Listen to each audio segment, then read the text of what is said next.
MacGyver is taking the night off, but you can see him Wednesday with a special presentation at 8, 7 Central. The brakes are gone. Now, an ABC movie special. Word Balloon is brought to you by the League of Word Balloon Listeners.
Welcome back, everybody. Whoa, why is he? Wow.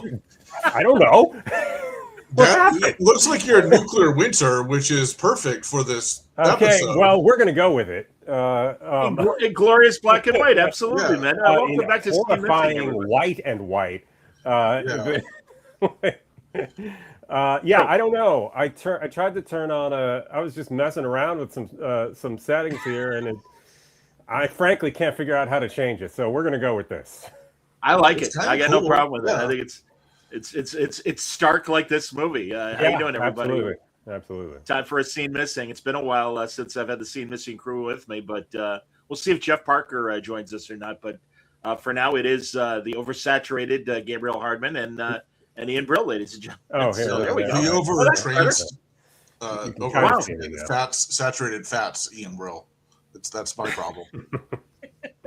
This is great, man. Wow. Well, that's appropriate because, again, our movie today from 1959, the very black and white and very dire On the Beach from Stanley Kramer, featuring Gregory Peck, Anthony Perkins, Fred Astaire, Ava Gardner.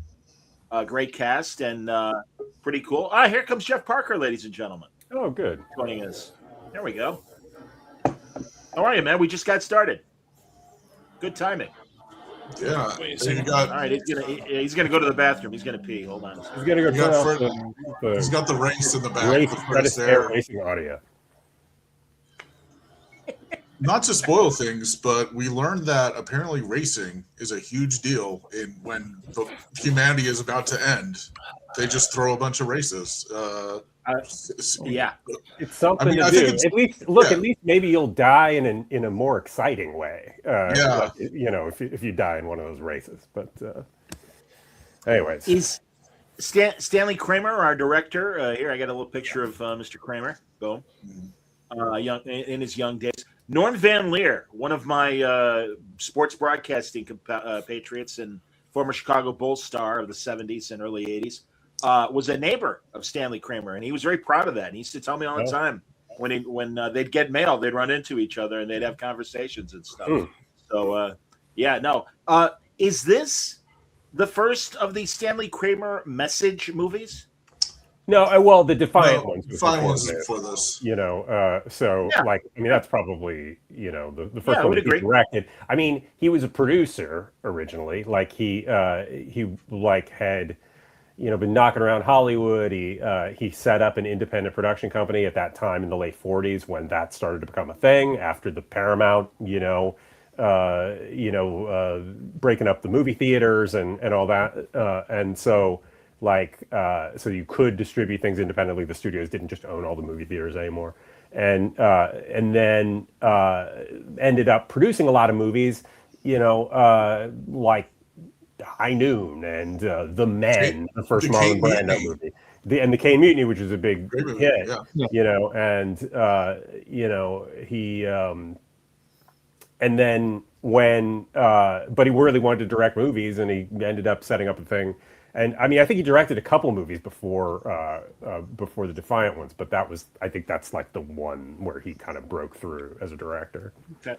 Has and everybody? Obviously, after this, Inherit the Wind, Judgment in Nuremberg, Guess Who's Coming to Dinner. Yeah, It's a Mad, Mad, Mad World. Yeah, and the real message movie. Yes. Yeah. The anti-greed. A big W. Yeah. The anti what? Greed. The anti-greed anti-greed. movie. You know, I mean, like they're just greedy people running for shit. You know. Yeah. Not that I've made it. I'm going to be honest here. I've never made it all the way through. I've never seen the Really? Mad World. It's not for me. Have you? No, you it's should, not. It's not that funny. It's not. That's Yeah, the problem.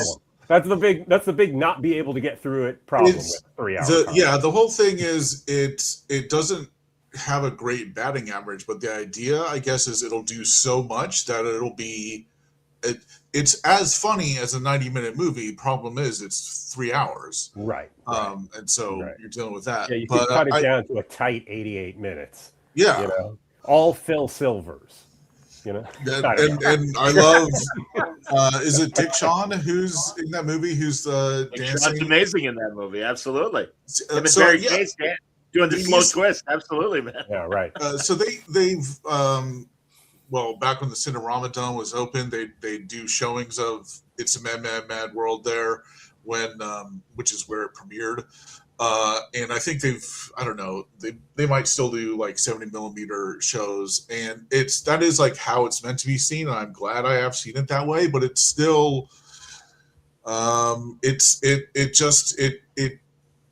tries everything, and it's such an example. Here's the thing, and I felt this with On the Beach too. Stanley Kramer, I don't deny, is a talent, but he's got some heavy hands. This is where I was going to go. I mean, I feel like he clearly his heart is in the right place, and he's making stuff other people aren't going to make.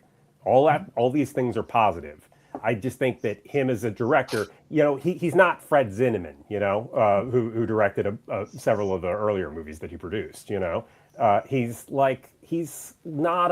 doesn't have nuance, right? He doesn't have the, it's all pretty straightforward and it's all kind of blunt. And, this movie is relatively, it's not like it's a big, dumb, bombastic movie, I mean, it's a slow burn movie, and it doesn't, but it's making he's always kind of making the one point, and less about investigating the point, I think, than making the point. Yeah, I mean, we'll get into it. And by the way, it is a movie that I would recommend that people see. I think, me too. Especially, yeah. And and I mean, like, Jeff Parker, are you here? Did you see the movie? He's got it. Yeah, I'm here. Okay. Oh yeah. Well, we haven't heard playing from right you. behind me. It's If you guys get bored watching this, you just watch. I got a crappy. Watch the movie over Jeff Joker. Yeah. This is going to get us taken down. Speaking of heavy-handed, no, because there's no sound. We're good. I know. I'm just not. That one of the sexiest lines in cinema was going up to Ava Gardner and saying, "Invitation to spread my fertilizer still open?" Like, wow.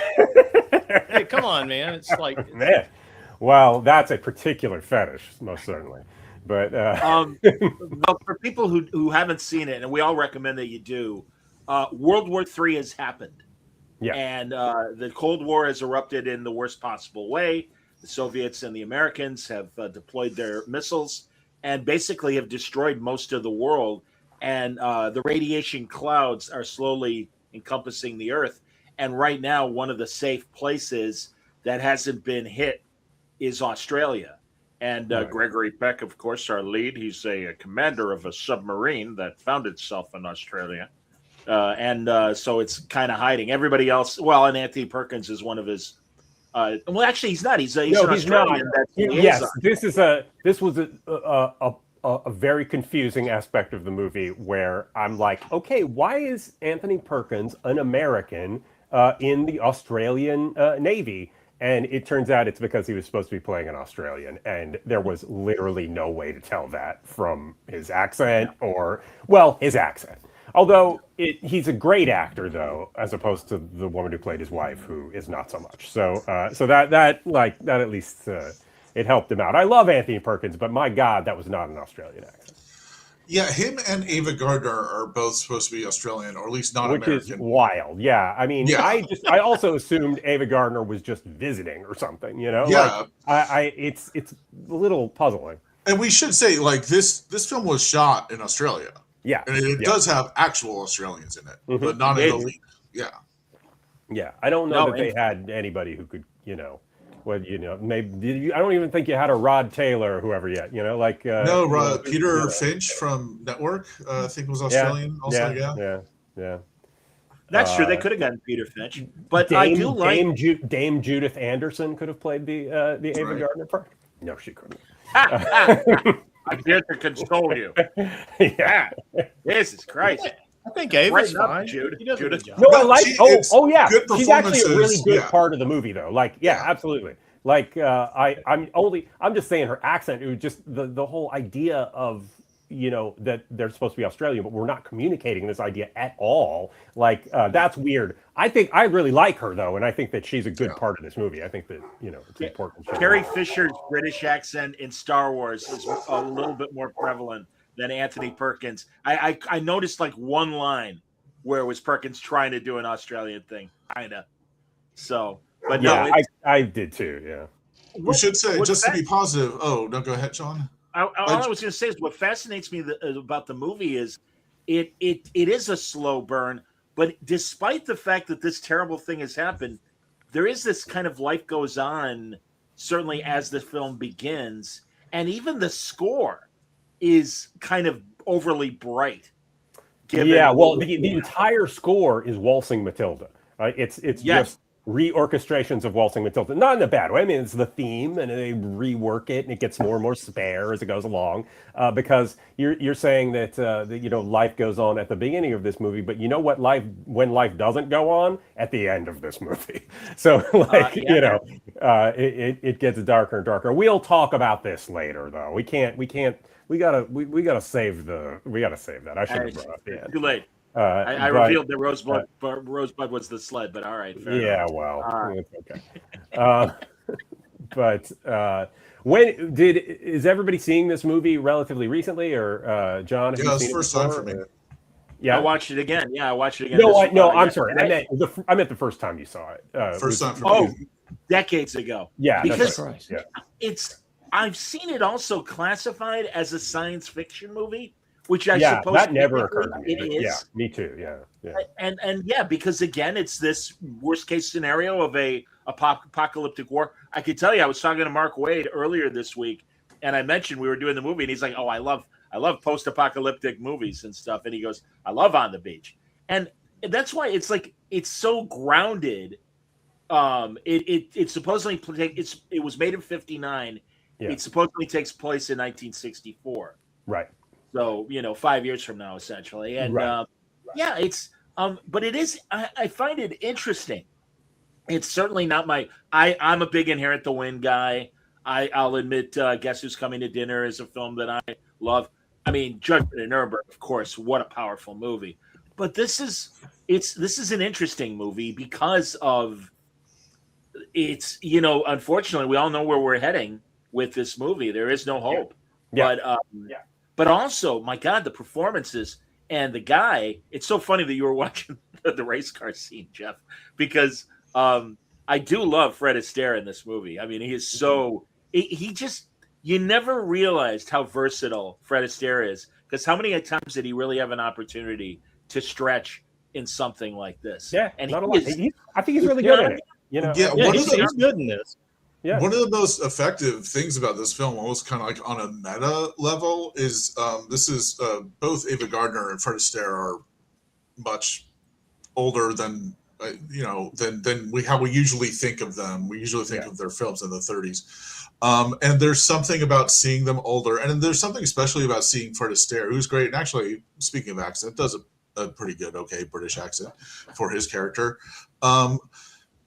There's no singing. There is some singing, but he doesn't sing. And there is dancing. There's no musical numbers. And so just seeing a dour, very serious, sometimes drunken Fred Astaire adds to this element of how serious this is. Fred Astaire has stopped dancing. That's how stark it is. Yeah. I was going to say about the racing stuff, though. Man, never has it been more obvious that Fred Astaire is in front of a rear projection. Oh, absolutely. What do they call those, Gabe? Just a rear projection screen. Yeah, I mean that's okay. Yeah. He's driving. Yeah, I'm driving my race car. Sure. I mean, it's a process shot. It's a there we go. It's a rear projection. Yeah. And again, I got no problem. Hey, that's a gorgeous race car that he has. Sure. Yeah. Jeff is so excited he can't help but watch. Yeah.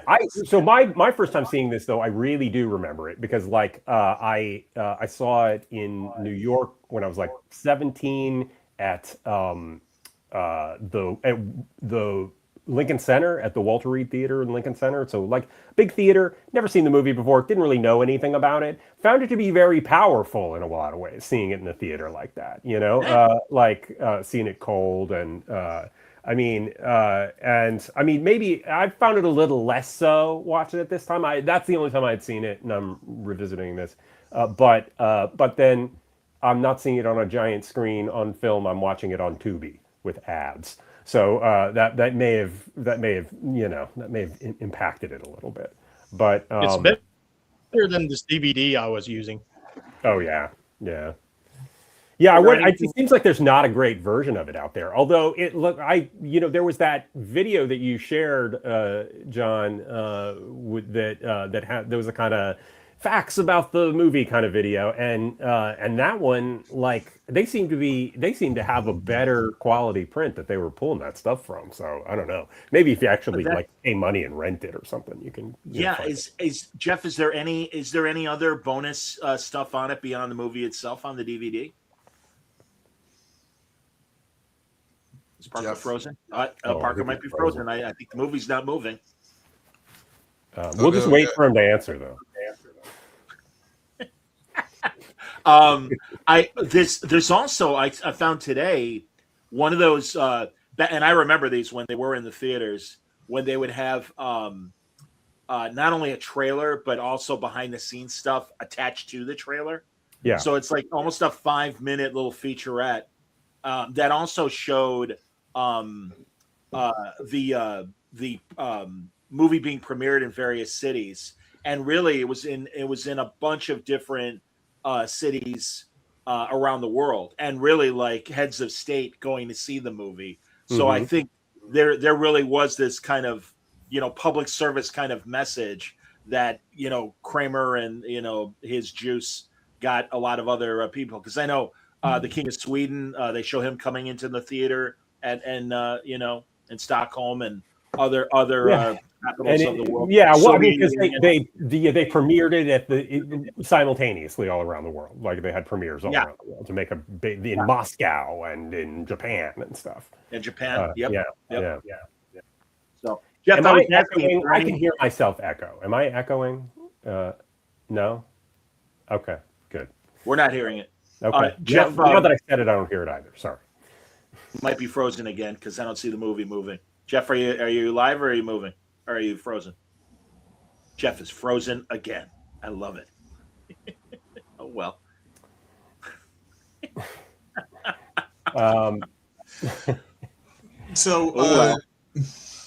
But watching this film for the first time, it's obviously this film was made Cold War, very much thinking about the atomic threat, but it was interesting to watch this in a post-COVID world because you see how things have it posits how life would go on and how it wouldn't. And when I first saw the film, when the film is starting, I was surprised how lively just like the scenes just in town are. Like, I should say people are on horseback because or have horse-drawn carriages because oil or petrol is just not coming in because the rest of the world is gone. But you are just seeing like people living their lives. And when I'm starting this, I'm like, why aren't people like fucking in the streets or like just going crazy? But then I realized, and thinking of things of the past or recent past, like people will just go on and live lives as just kind of a way to keep some kind of sanity, to keep some kind of continuity, some kind of like, to feel grounded. Like you feel grounded and safe or whatever, even though you're not. I mean, like they're all waiting to die in this movie, though, right? I mean, it's not like they're gonna die. The radiation is gonna come and they're gonna all die from it. Yeah, but there's glimmers of hope. There are false hope. But there are maybe the atmosphere will dissipate the radiation before it gets to us, and therefore, that kind of thing. That's the biggest cultural shock, and I think about this a lot. I want to like do a book comparing like how America or the world reacted to like the polio vaccination versus the COVID vaccination. How we used to have the sense of unity, and then just a sense now, or not sense, just all these voices fighting amongst each other. Where I'm just like, now you would have people denying this radioactive cloud is even coming until like the very second it came. There would people just be, as they're dropping dead, they'll be denying it. It would just be, no one would be totally on board with any thing. Everyone would have to have their point of view on it and make their opinions on it very heard. But it's so strange. One of the most interesting and most morbid concepts here is just that suicide pills are a thing. I guess they're taking cyanide, but cyanide. It is cyanide. And then at the point where like the government is giving it away and people are queuing up for it, when there's no hope. But to die a dignified death, though. Yeah, but I mean, the funny thing about that, I think, is that the idea to us of taking a pill to kill yourself is so striking. Yet the much bigger aspect of this is that radiation from humans' horrible like folly and mistakes is coming to kill them, and like that's the problem. I mean, taking the cyanide pill is just a way to alleviate some of that, misery, right? Like it's a reaction to a big horrible thing that was totally preventable. I also love Gregory Peck's denial of what happened in the States, and because he's Gregory Peck like he always is, and very confident, and of course I'm a very capable commander. But meanwhile, back in the States, he had a wife and 2 kids, and they're dead. They are dead. I guess I don't know. I mean, I read that as him being in denial, him just not being able to face up to it, right? I mean, okay, because I thought you were saying that. That's what I'm saying. No, I find that's what I find interesting. He's got the veneer of calm. And the reality is, no, the reason why I'm able to maintain that is I'm in full-blown denial. And Ava Gardner's there to comfort him in a 1959 sort of way. And that's fine. Hey, man, they're for each other, though. I mean, like, I think that's actually one of the positive things about this movie. Like, apparently in the book, the whole thing in the book was that they never had any kind of like, consummated relationship because he always held on to this idea that that he was being loyal to his wife. And I think that's like a bullshit version. I mean, I can see the stiff upper lip version of that, right? But but I like that he has to have kind of an arc to accept things on some level, and to and to accept this new relationship and everything. I mean, I think that's kind of one of the effective things about the movie. Well, and also, and you really only hear Ava Gardner say it, I believe, as far as the Australians, and she just says, you know what sucks, basically, that this terrible thing happened. I had nothing to do with it. Yeah, I'm just a bystander that's going to die because of other people's choices and circumstances and stuff. So unbelievable. Yeah, I that's why it's like it's interesting. It's not a complete success, but it is an interesting movie that is absolutely worth watching because of all the weirdness on it and stuff. Well, and all the I do think that slow burn idea of, I mean, because it feels anti-dramatic, right? Like that death is coming along at this slow creep, and and it's going to overtake everybody because you think an end of the world movie, a post-apocalyptic movie, it's like it's usually so much more visceral than that, right? There's always some horrible violent depiction of the end of the of the bombs dropping, or Sarah Connor. Yes, Sarah Connor. My God, being burning up and everything, and and whatever, like that, some way to viscerally show it to you, and they don't do that. Like you're accepting it. I think that's a more effective thing about it in a way, because they don't know what's out there. They don't have a way of knowing exactly what's out there before they go looking for it. And they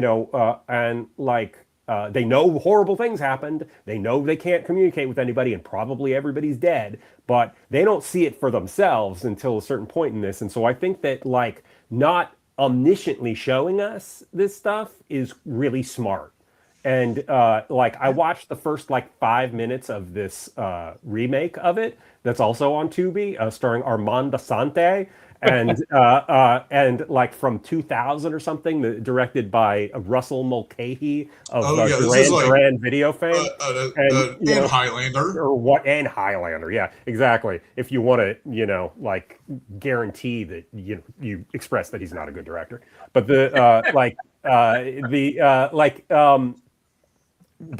it's the very opening of it is a big montage of bombs going off and blah, blah, blah, and all that sort of stuff. And it's just that's a lot more flat-footed and pedestrian and less interesting than being in the point of view of your characters who don't see that stuff until they do, Yeah.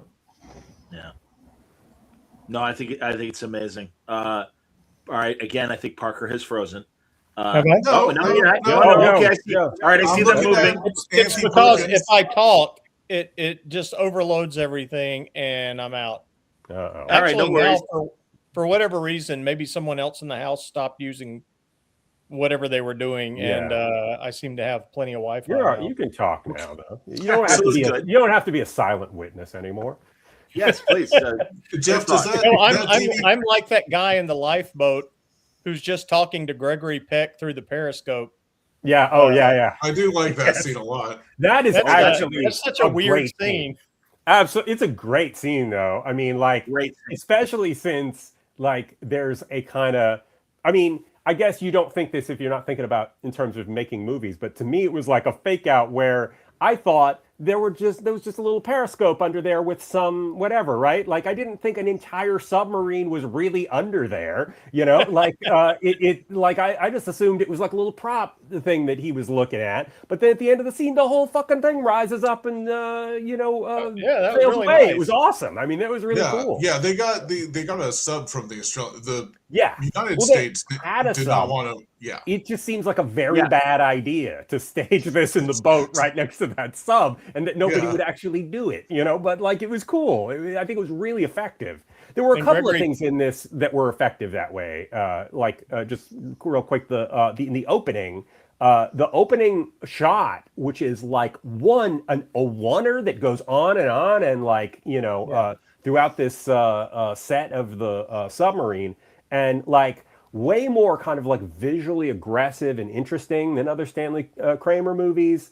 I was really impressed by that. I mean, this was shot by, God, what's it, Giuseppe Rotono or something? I got to look it up. But he's a guy who worked with Visconti, and he's obviously an Italian cinematographer. But I thought there was some. I mean, a lot of this is very conventional, but there were some really interesting visual ideas in it, more so than some other Stanley Kramer stuff. Yeah, your traditional Stanley Kramer movie. Absolutely, I agree with that. No, again. I just also, by the way, I understand and I agree that the ingenue Donna Andrews is probably the weak link of the cast, but she does have a couple moments, and I mean, I do like, in fact, even the scene that's playing right now behind Jeff, her final scene, but I her denial and really like not wanting to deal with it at all. I think she plays a couple of those moments. And that's an interesting, important part of the movie, to have a character like that who will just not engage. I mean, and like having to be able to, balance out this idea of like this radiation death that's coming. It's invisible. You're never going to know until it happens. It feels unreal. Because nothing is actually going on in Australia, right? Like they're not seeing the effects of anything.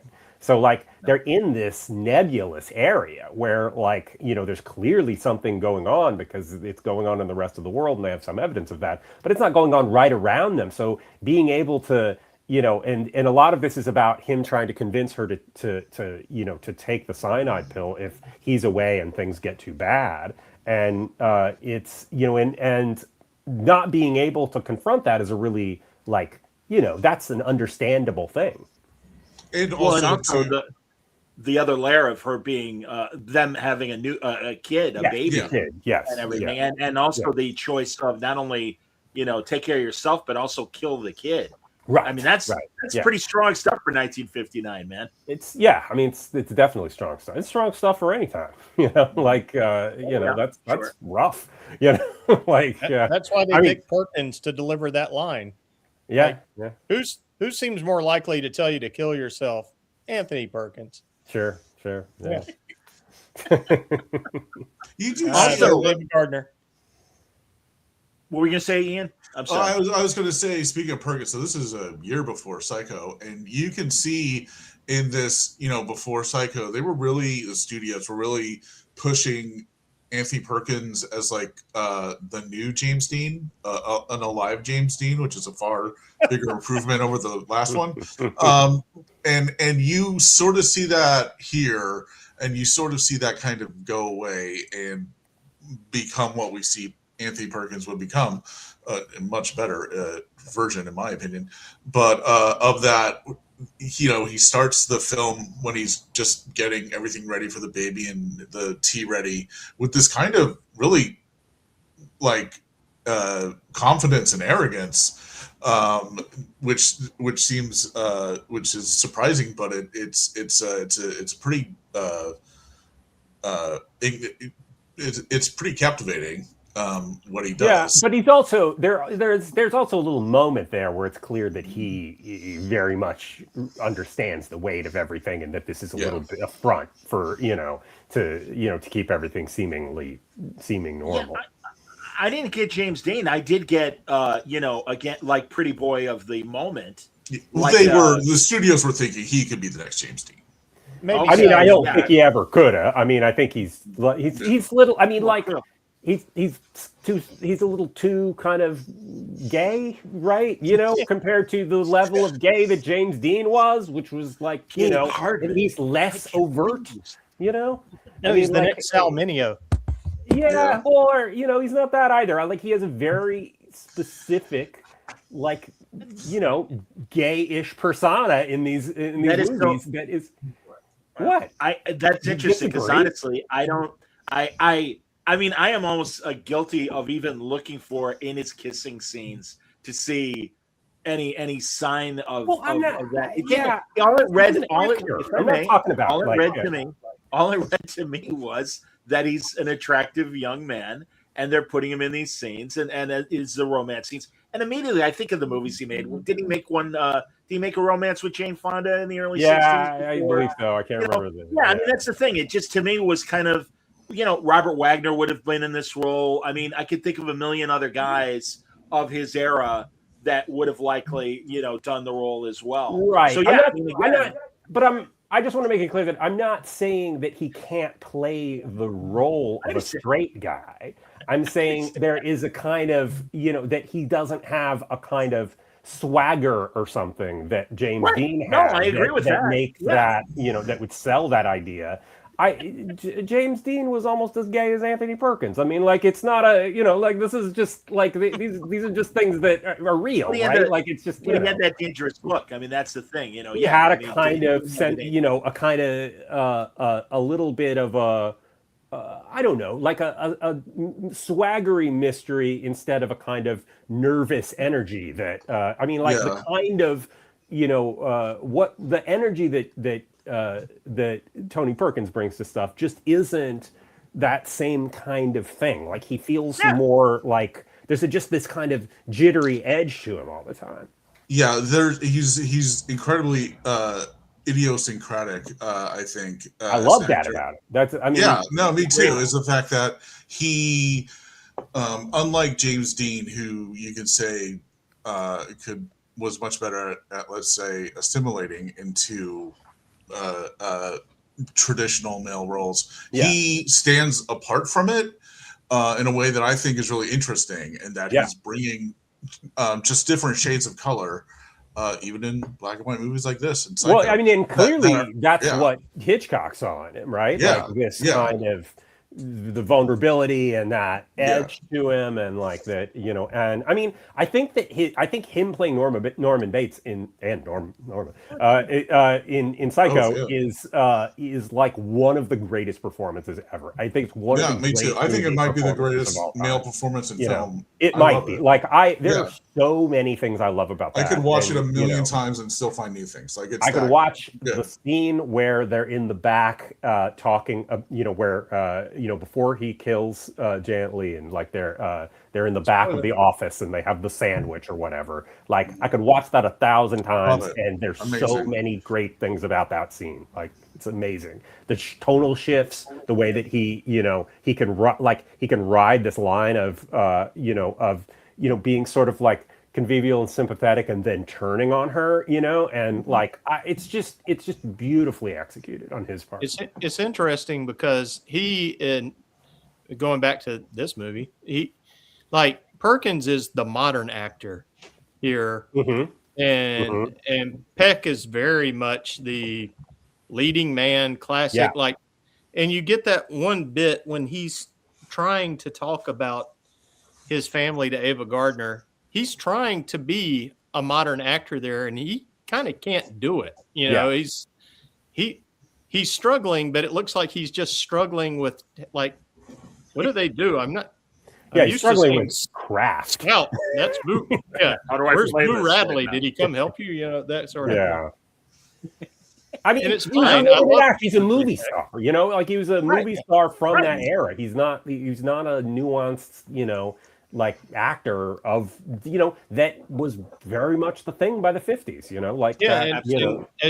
as you were saying, weirdly, Fred Astaire bridges the gap all by himself. Like, he kind of flows between them all together.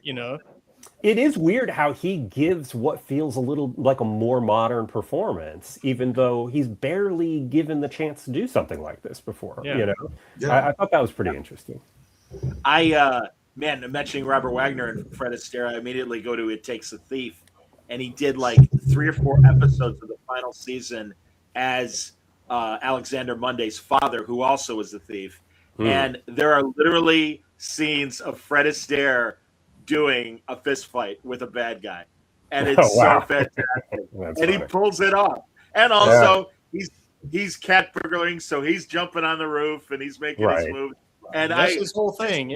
And also here another cheeseball Fred Astaire role, but can't help it still be cool in it. Battlestar Galactica, when he's Starbuck's father. I don't remember and that. If you've never seen it, it's from the original Galactica, and it's cheeseball Battlestar Galactica, but buried in there is this very subtle performance of Fred Astaire as this con man who, to get on the better ship, claims to be Starbuck's dad, and it's a great character arc, and it's very, very interesting. And my God, his death scene on the beach is fantastic. And that's a really, really strong moment. But I want to acknowledge 2 of the supporting characters, and they have such a small role, but they really get their own little character arc and stuff. and that's the Admiral and his wave, his main support Osgood, and they're great. And they only have these couple scenes, but it is I think it's a very beautiful kind of sentimental scene. I like it. I like it. Yeah. So now I'm wondering if this is where Anthony Perkins got the name Osgood to name his son. Oh, because he's a director now. Yeah, I wonder if the son was. Yeah. Oh, I didn't know that. I didn't know his son was Osgood Perkins. He's Osgood Longlines. Yeah. But he's an actor too. He has a small role in it. Yeah. He was and he had been an actor prior to being a director. I didn't realize that. Man, that Tab Hunter documentary really gets into Tab and Anthony's relationship. Sure, and that's tragic. And what a tragedy, man! That these two people that really wanted to be agreed. Wasn't part of the times, man. Agreed. Yeah. And just on the Anthony Perkins thing, you brought up RJ as somebody who could be in that role, and I just don't. I think that would make it kind of not good. I mean, Robert Wagner would be too bland, too uninteresting. His accent would be just as bad. But I don't think that he's not an interesting enough. Like Tony Perkins brings a whole extra level of something, even when the part is not. I think that his part is kind of underwritten or kind of not. Like the part isn't as interesting as it could be. Even the context is good with the wife and what's happening, but I feel like his part itself is a little underwritten, and and like him bringing his abilities to it is kind of the thing that's making it interesting more than that part being good on paper, I think. Yeah, I didn't read the book, but I feel like his part's supposed to be he's the earlier stage of Tulls, and here's him as a young man just getting started with the family that he's not going to have soon and everything, but yet they don't feel like the same kind of guy at all. No. Yeah, but maybe that's good. I mean, like if he was another kind of, I'm young Gregory Peck, that would be kind of like, I think there would be a little too much of, solid stalwart, guy in this, but it's a good parallel. I mean, that idea of him actually being able to show the guy with the kid and the family and stuff is good. The screenplay isn't very rigorous about working in the way naval officers talk or do anything. Yeah, true. It's just that's true. Which kind of leads to, again, back to my favorite scene of the guy in the boat outside the periscope. Peck's just saying, you're going to want to watch out. The wash is going to really push you in a minute.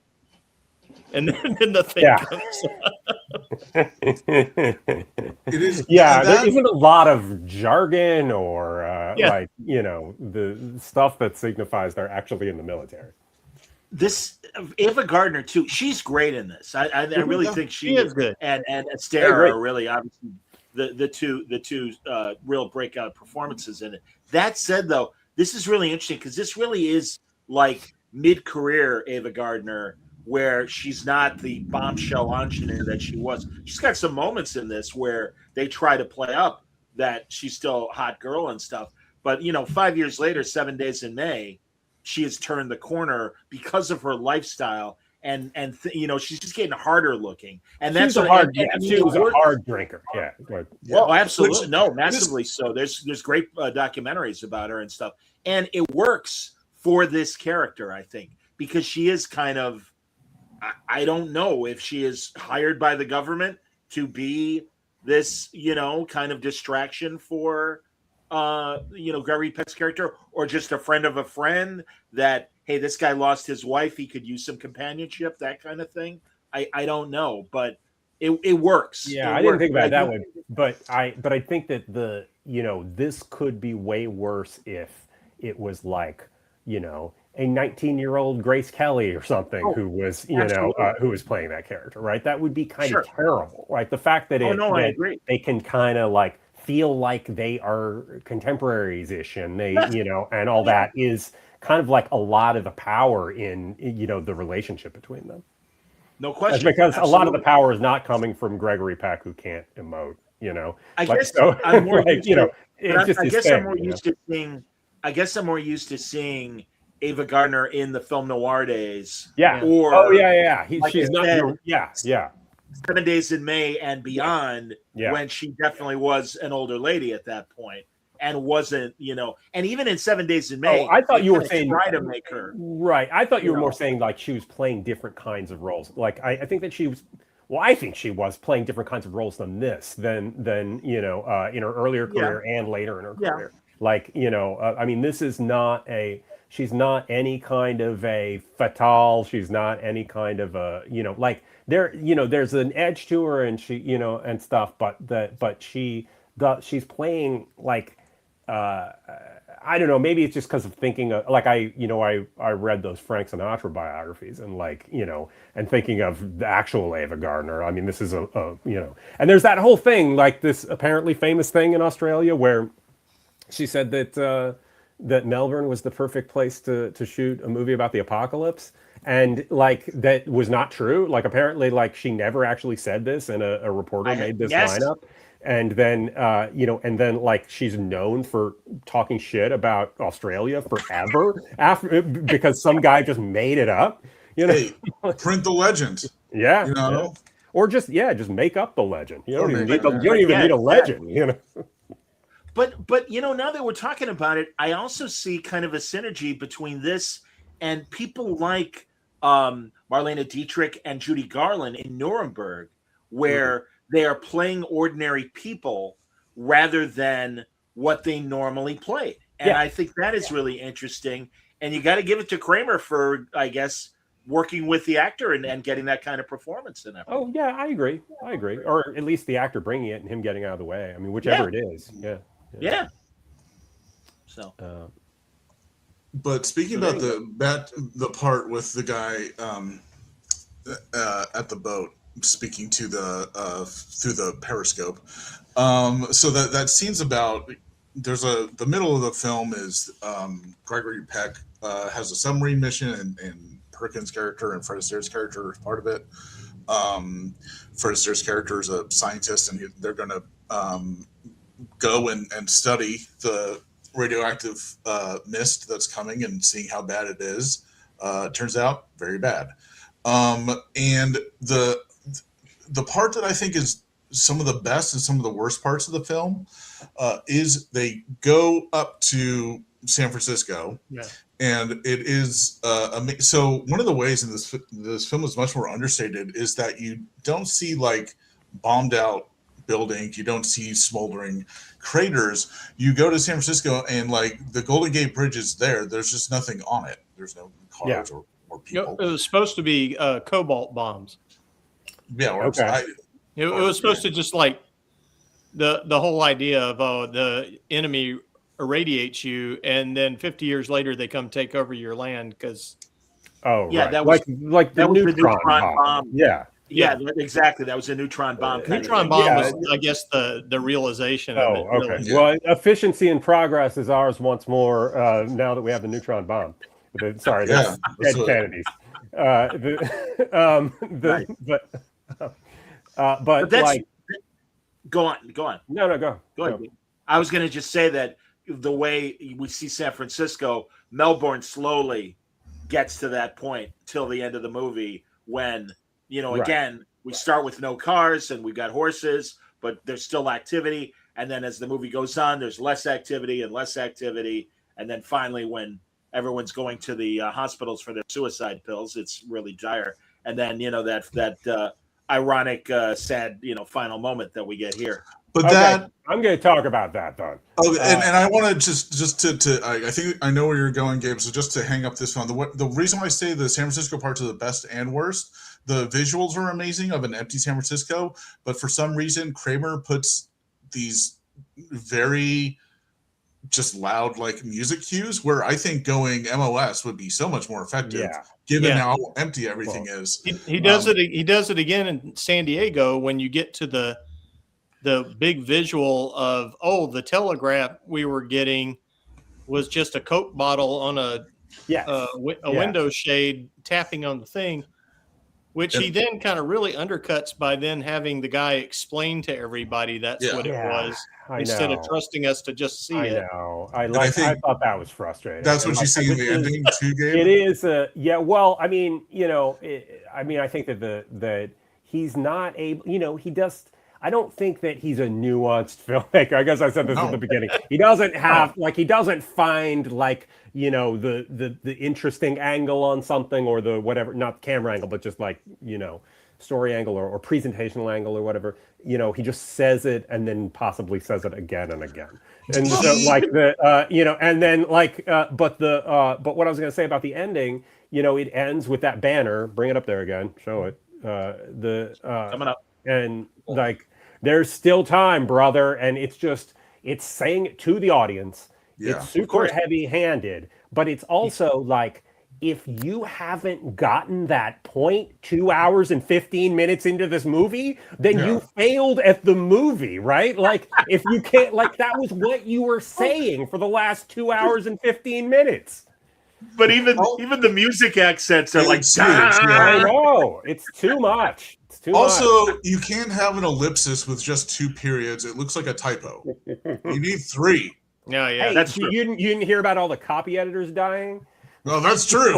Yeah, there's no time for the copy editors. We lost those brothers. They were the first to go. Sad.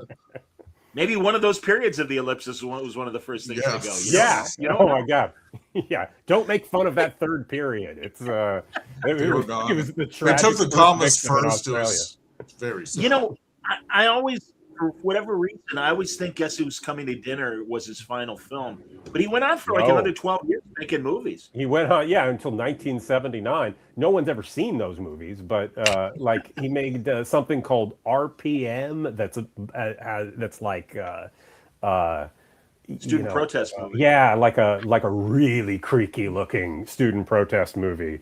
And I looked at little clips of stuff. They all look like they're a decade out of step or something, they're not, That's, I believe it was her last season on You Must Remember This, Katrina Lornworth's excellent Hollywood podcast. It was called, the theme of it was The Old Man Is Still Alive. And I really felt that it sounds like Kramer had that kind of exit of trying, but not succeeding the way he did in the 50s, I don't think he is a great director on the level of some of the other people that she talked about who have these heights and then they lose it, I think that he was somebody he made movies that people liked and that are remembered and all that, but I don't think that as a filmmaker he hits the heights of some people. But he was trying to. He was trying to. Well, everybody's trying. No, but my point is that I get that. But no, what I'm saying is, like I said, asking if this was his first message movie, he did have, he really was trying to be big, and he was given big opportunities, and I would say Defiant Ones and Nuremberg and Inherit the Wind. Certainly, God. Literally, and maybe that's why, Gabe, because honestly, I count Inherit the Wind as one of my all-time favorite movies. So maybe that's why I have him in a slightly higher regard. I think it's just I don't necessarily think that movies are bad. He's not Hitchcock or Houston level. I'm not saying the movies are bad. I just think that he's not a director who can find the interesting little things or bring out something in the material or whatever. It's what it is. He shoots it. It's that, it just feels very perfunctory in that way. It feels, but he doesn't give the audience much room to come to the film. Yes. And maybe he feels because of the issues he's dealing with, he has to be there in front of you. Because if you're some dope in the theater who's reading a newspaper and smoking a giant cigar, you're still going to get it because it's you're not going to understand the point. But man, it's the editing. If you just cut from the Coke bottle to them reading the thing without telling you again, that's filmmaking, right? That's you putting something together in the most minimal way. He's still telling you everything, but but at least don't tell you everything and then have them verbalize it and then have it just there's a lot of that. Yeah, he's like it's the opposite of Lubitsch. Billy Yes. Wilder would talk about the Lubitsch touch and how like you got to put two and two together. Yeah, if you let the audience put two and two together, the audience will love you, which I don't know if that's true. I think some of the audience will love you forever. I think Forever, Ian. Yeah, love you forever. Billy Wilder wasn't loved forever. Was it?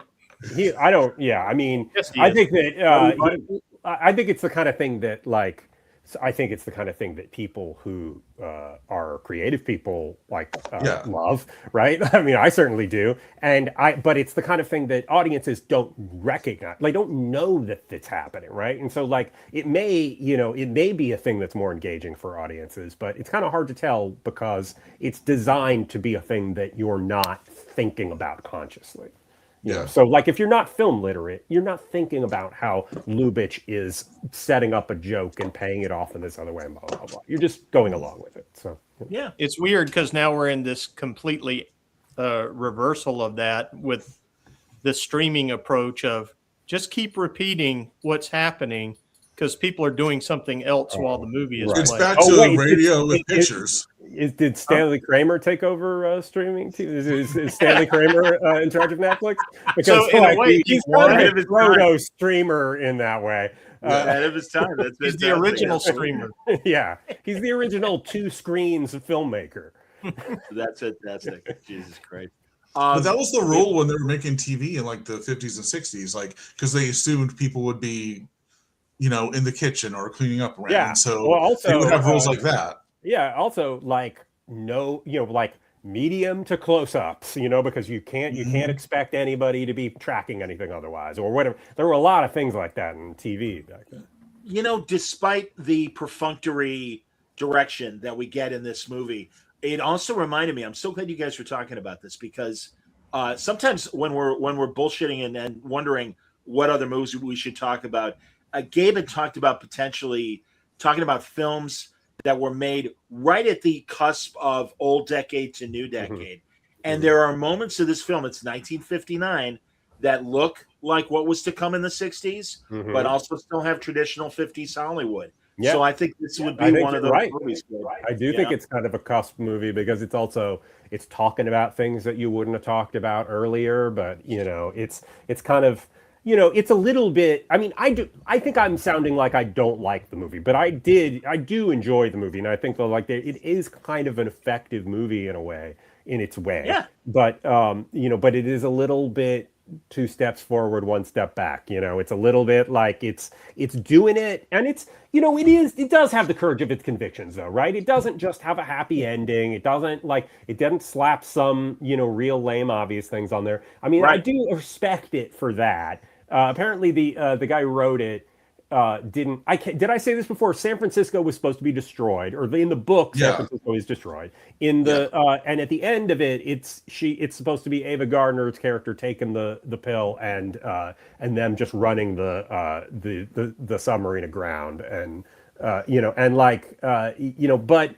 I don't know. I'm not against the way it ends. I don't think you actually that sounds more Stanley Kramer even than to be even more literal. I think that letting us not see exactly what happens to her, letting it just be that they're going to go back, but what's going to happen to them. The fact that you can put it together in your head is better. That's the closest to Lubitsch we get, that they don't underline exactly what what happens to them. If you just removed the score from this movie, you'd think it was made 5 or 6 years later. Yeah, I think that's right. I think that's true. Yeah. I think that's true. I think it would come off because also a lot of the, the better filmmaking in it feels like it comes from the DP, right? The things that are that are a little bit more stylish and whatever, and that they go into those Dutch angles and stuff later to make things feel a little off center and stuff. And I mean, I think you're totally right, Jeff. I mean, I think maybe the score is one of those things that makes it feel like it's more in the past. You know what? I don't know if you guys do this. I watch everything with the subtitles on. It just, it's easier when to read things for me. It's not like my hearing's bad. Who cares if it was, but for me, it's easier to get everything when I'm also reading. I would recommend, which by the way, the only way you could apparently see this movie is by streaming it on Tubi and nothing else. No other streaming service. You can't find it physical. I mean, Jeff was able to find a DVD, but we're not all Jeff Parker. Just let's admit it, folks. Movie madness, everybody. We only hope to contain him. Absolutely. And so I would recommend maybe watching this without the sound and with the subtitles, and maybe you'll have a better experience. Oh, that's true. But then you're not going to get Gregory Peck, and you're not going to get. You have to do your own Gregory Peck impression. You have to do your own, right? But you don't get to hear him hear that scene where she's like, "So what goes on in your head? You know, fucking or whatever?" And he's like, "Fishing. I just like fishing." It's like, Jesus Christ! Like just. That's why I love Gregory Peck, man. He's so great that way. That's why in Big Country, man, when we did Big Country and stuff. Yeah. I don't understand. I have no beef with you. Why would you choose to draw your gun at me? It's like, all right. But here's the thing: if Gregory Peck turned to her and was like, "What goes on in my head is fucking all the time." Like, you could just say that, and that would bring a level of depth to his character. He doesn't have to literally be only into fishing. It's that's too on the nose for me. That's too his character lacked dimension. The thing that made it interesting was him having to give up on the idea of the family and that stuff did make it interesting, but I think it didn't really feel like he had much of there wasn't a lot of like contradictory elements to his character or anything that would make him a little bit more interesting. I don't think. He does a pretty saucy swat to Ava's butt at the boat, paddle. Right. Yes, they do. Right. Absolutely. So with her modest bikini. Yeah. I love it, man. No, if I wanted to acknowledge, acknowledge. Yeah, I guess that's a fair use of the term. I didn't realize that we lost a classic movie star today at 98. From Mildred Pierce, right? What's her name? Vita. What is her name? Yes. What is the Anne Blythe? Anne Blythe. Anne Blythe. Right. Yeah. Anne Blythe. Yes, indeed. Yep. Yeah. 98 years old, and it was amazing. If you haven't seen Mildred Pierce, shame on you. It's an incredible film. Yeah. And did she win the Oscar for that? I think she was nominated, but I'm not sure. She might have. I don't think I'm not sure. I know she was nominated. It was Michael Curtiz directed that movie. It's a really solid movie. It's a really interesting movie. Oh, totally worth it. Yeah. Yeah. Well, absolutely. Everybody is great in that movie, even Joan Crawford. And of course, we like her best performance. But Jack Carson is great in that movie. Yeah. Yeah. But I saw that Anne Blythe died. I'm like, oh my God, Vita died. I didn't even know she was still alive. 98 years old. Good for her. Yeah. Good run. So, all yeah. right. There you go, everybody. So, On the Beach again. Unfortunately, we wish it was available in other venues, but for now, I mean, the version on Tubi is not the worst thing in the world. I mean, it's got ads in it. It's not the greatest quality, but it's not. When you think Tubi, it's not as bad as that, right? It's not. Yeah. It's not your immediate assumption about a movie on Tubi. It's an okay quality, Hilarious. All right, everybody, On the Beach. If you haven't seen it, we do recommend it, flaws and all. We do recommend it. So, thanks a lot for watching. And I think that'll do it for new episodes for Word Balloon this week. But a lot more to do in June before the 4th of July. So I hope you'll join me next week for more. In fact, our own Gabe Hardman will be joining us. Yeah. I'm still going to be in black and white, like this wild solarized black and white thing, because I can't figure out how to turn it off. So, Parker, any books on the horizon? Should we be talking Word Balloon soon? Oh, thank you. I wrote and drew a 200-page Lilo and Stitch book, just to make people try to figure out what I'm doing next. And I think it's out in stores now. I don't really know, but support the movie. It's from Dynamite, and so I've got this new power where I can draw Stitch. So you can ask me at a show, and I can totally draw him. Yeah, that's. It seems like there's something else, but it's just totally slipping my brain here. I was gunning to get that done because tomorrow is actually Stitch Day because it's 626. If you watch the movie, that's his little alien experiment name at the beginning before Lilo names him. Right. I don't know what's happening Stitch Day. No one's contacted me to say, hey, you got to put on a Stitch costume or anything like that. So I don't know. That's just a normal Friday for you, though. So. Yeah. Yeah. So you'll be ready. But I was happy, though, because today I went into the comic shop and I picked up the latest issue of Twilight Zone. And it was drawn by our solarized friend. And written and drawn. It is a perfect Twilight Zone episode. Well, I really appreciate it. I was going to bring it up again, but bring up that I did it. But I super appreciate you like being nice about it. I like that book is like weirdly like I think like one of my favorite things that I've done in comics. No, you totally ticked the box really hard. It felt really right. Like I really am. I really like the story that I told, and it's like it has. I think people would call it heart or something like that. A thing that is usually not in my comics, right, or not in my stories, right? There's the kind of genuineness to it. I feel like that. It shows your affection for people making B movies because you're still making movies. Yeah. And the span of a career, and it's a very Twilight Zone story. But what I like, I really appreciate this because you kind of did this was what I did with Batman 66 comics, where I felt like I wanted to try to make stories that felt like the ones of the show, but if they had a bigger budget. And that's what I took away from this. It's like, because you have an underwater scene they could have never done on the Twilight Zone. It's true. It's absolutely true. And it works. The tone's perfect. It's so good. Yeah, but it's that's always a thing that I'm concerned about, as you are with going into if you're doing a kind of license thing, you want that tone to be right, even if you're telling a story that does something a little bit different. And and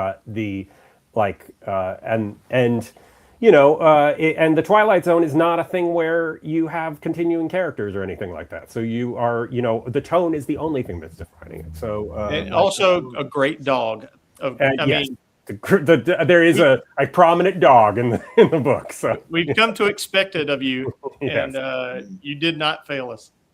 All right. Well, thank you for bringing that up. I appreciate it. So.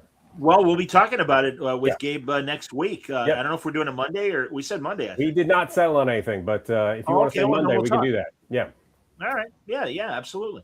If we can, let's do Monday. Yeah. Boy, we get wall-to-wall Hardman here on Word Balloon. No, that's great. Right. And honestly, that entire series, not to minimize what Gabe did with his issue, but really, I just had Tony Fleece on with the book that he and Andy Price did. And that was amazing. Tony and I did a